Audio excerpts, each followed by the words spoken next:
So I guess the first thing we'll start out with is just real basics, and this is the way I tackle a lot of my problems with trees, diagnosis and whatnot, is going back to the basics of what trees are and how they grow and how we can help them grow better. If you think way back, trees' native habitat is in the forest. So as we came to this country and started taking over and moving into land, first thing we did was clear all the trees. We were an agriculture-based society. We had to grow our own food, so the trees were something that was in the way. So we cleared them all out. Now we've gotten more into suburbia, more houses and that sort of thing, taking over farmland. So now we're taking what used to be farmland, now it has houses and lawns, and we're trying to put trees back in there to get the benefits of the trees. But it's not a forest habitat anymore. So that's where one of the things that I think about a lot when you get into the basics of why trees aren't doing well. You think about it, a tree in the forest doesn't need a whole lot of care, and they usually do pretty well. But out in our lawn, they don't always do so well. You have problems with them, and sometimes the reasons are very basic and going back to how a tree grows and the requirements it needs. And many times in our suburban lifestyle, it's just competition with lawns and different things that we might plant in the landscape that weren't normally in the forest. So I guess first thing we'll talk about, we'll work our way into planting, and we'll talk about tree structure a little bit. Wingards has a pretty good handout here on how to plant shrubs and trees.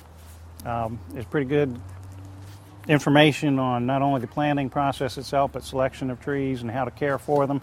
One of the things that I find most important when you're planting a tree, we've got a few samples here, trees that are available here at Wingards. First thing I always look for when we're getting a tree, put it in the ground, is look for the root collar here on the tree, where the swelling goes out into the roots. On this one, it's very visible. We can see it very easily. If you go back to the basics, back to a tree in the forest, that root collar is going to be right at ground level. That's where the roots flare out, and so that the roots can seek and grow out into the ground around them, finding water and nutrients. We want to make sure when we plant that that root collar is right at soil level.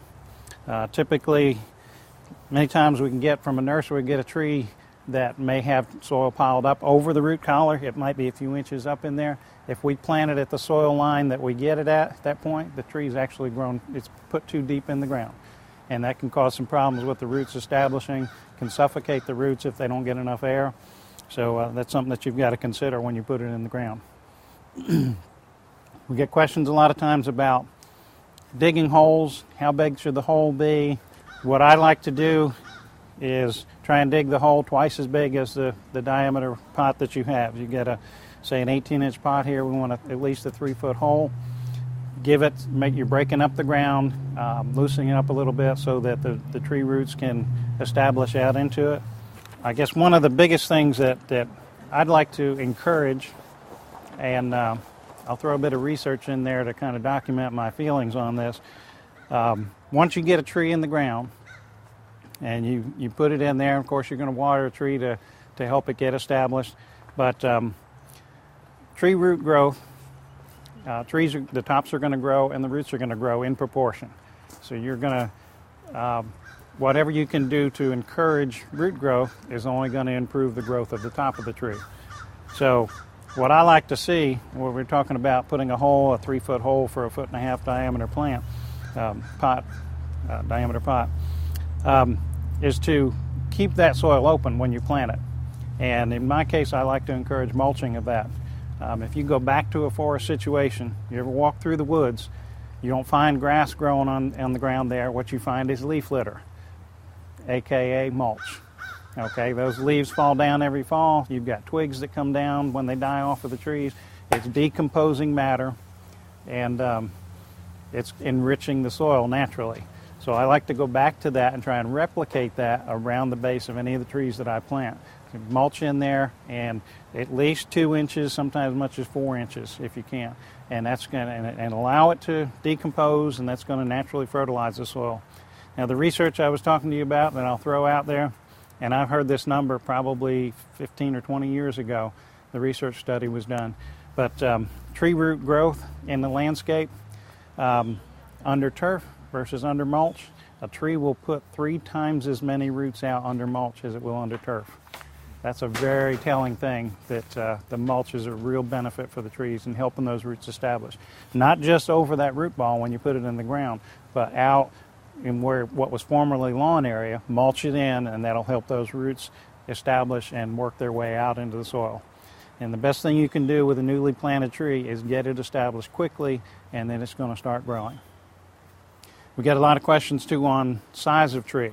Some people want to plant a tree and they want instant shade. I even knew of a company in Virginia that was called that.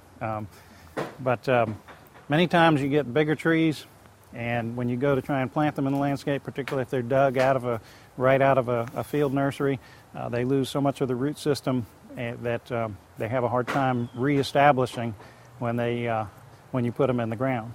So I'd much rather start with a smaller tree, say 1.5 to even up to 3-inch caliper. That's the diameter, 6 inches off the ground, and get that tree to establish quickly, which it will do in most cases, versus say a 4 to 6 inch diameter tree. It might take 2 years for it to really get established and start growing.